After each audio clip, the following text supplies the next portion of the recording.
Des organismes s'inquiètent de la fin prévue du financement pour certains programmes d'aide aux femmes.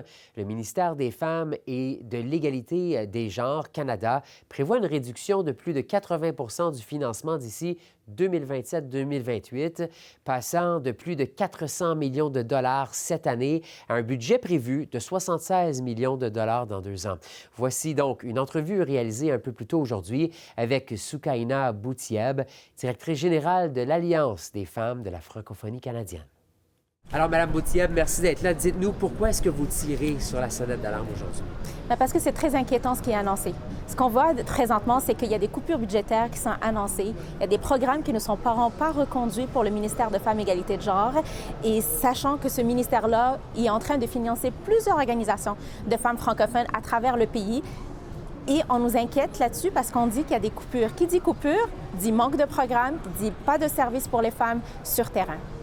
Vous parlez de coupures. On a vu que dans les budgets, c'était des prévisions pour les années. C'était des budgets qui étaient prévus. On le voyait venir, cette diminution dans les budgets. Mais pensez-vous vraiment que le fédéral va arrêter tout simplement de financer ce secteur important-là? Bien, l'une des raisons pourquoi on sort publiquement, parce qu'on est inquiet, il faut le dire. Présentement, il y a rien qui nous rassure. Il n'y a aucune annonce rassurante qui nous dit que ces programmes-là, s'ils sont coupés ici, vont être reconduits d'une autre manière, qui nous assure un financement pour les organisations. Il n'y a rien qui est fait. Tout ce qui est annoncé, c'est seulement des coupures.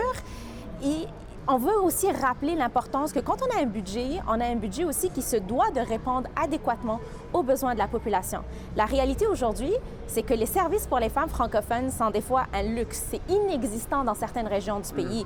C'est que des femmes qui ont besoin d'un service, ne serait-ce que pour sortir d'une situation de violence conjugale ou un service même de mentorat en français à différentes échelles que les services des femmes peuvent en avoir, des fois, c'est inexistant. On a un réseau qui est déjà fragilisé par manque de financement et encore faire ces annonces-là de coupure d'ici 2028, ça nous inquiète pour aujourd'hui, mais pour l'avenir aussi des femmes de la francophonie canadienne. Donc, concrètement, vous avez donné l'exemple en certaines régions rurales, mais qu'est-ce qui pourrait être en péril selon vous? Quel programme concret pourrait être en péril?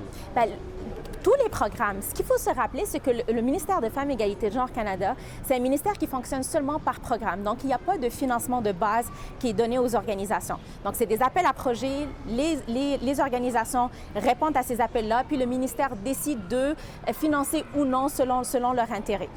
Donc, quand on n'a pas de projets qui sont financés sur terrain et qu'on sait déjà que nos organisations, des fois, la plupart, elles travaillent avec une personne à temps plein ou à temps partiel pour tout un mandat provincial, bien, on est juste en train de fragiliser encore plus les femmes. Qui dit fragiliser, dit aussi enlever la voix des femmes. Parce que si ces organisations-là n'existent pas sur terrain, il n'y a personne qui va parler au nom et par et pour les femmes francophones. Et donc, pas de service également. Justement, vous militez pour le droit des femmes et les services pour les femmes francophones. Est-ce que vous pensez que ça peut être encore plus grave en milieu rural, que ces réductions budgétaires-là pourraient faire encore plus mal? Certainement, il y a des disparités partout au Canada. Donc, la réalité des services n'est pas la même ici à Ottawa que dans un milieu rural en Saskatchewan ou qu'au Yukon ou au Nunavut. Ou encore plus, j'ai envie de dire, à Terre-Neuve et Labrador, où il n'y a même pas d'organisation de femmes faute de financement qui existe. Donc, on est déjà dans un mode survie. Couper de financement, ne serait-ce que encore plus enlever les ressources et les structures que les femmes francophones ont présentement. C'est un nouveau gouvernement libéral qui est sur la colline ici. Donc, Mark Carney a dit qu'il faudra serrer la ceinture. Comment vous voyez ça, vous? Est-ce que vous vous sentez visé particulièrement par ce message-là de Mark Carney, du premier ministre? Bien, serrer la ceinture ne veut pas dire faire des économies à l'aveugle sans avoir un impact ou comprendre réellement c'est quoi les répercussions que ça pourrait avoir sur terrain. Serrer la ceinture, certainement, mais serrer la ceinture d'une manière adéquate, une manière qui ne va pas encore plus effriter le tissu social puis notre identité canadienne aussi. Serrer la ceinture ne veut pas dire enlever les ressources à des personnes qui sont déjà marginalisées depuis plusieurs années. Donc, il faut justement s'adapter adéquatement puis dire, bien, un investissement doit se faire concrètement avec les besoins sur terrain. Vous voulez donc voir des sommes dans le prochain budget. Qu'est-ce que vous voulez voir? Ce qu'on veut voir concrètement, c'est qu'il y a un investissement qui est stable pour les organisations de femmes francophones. Mme Boutieb de l'Alliance des femmes de la francophonie canadienne. Merci d'avoir été là. Merci.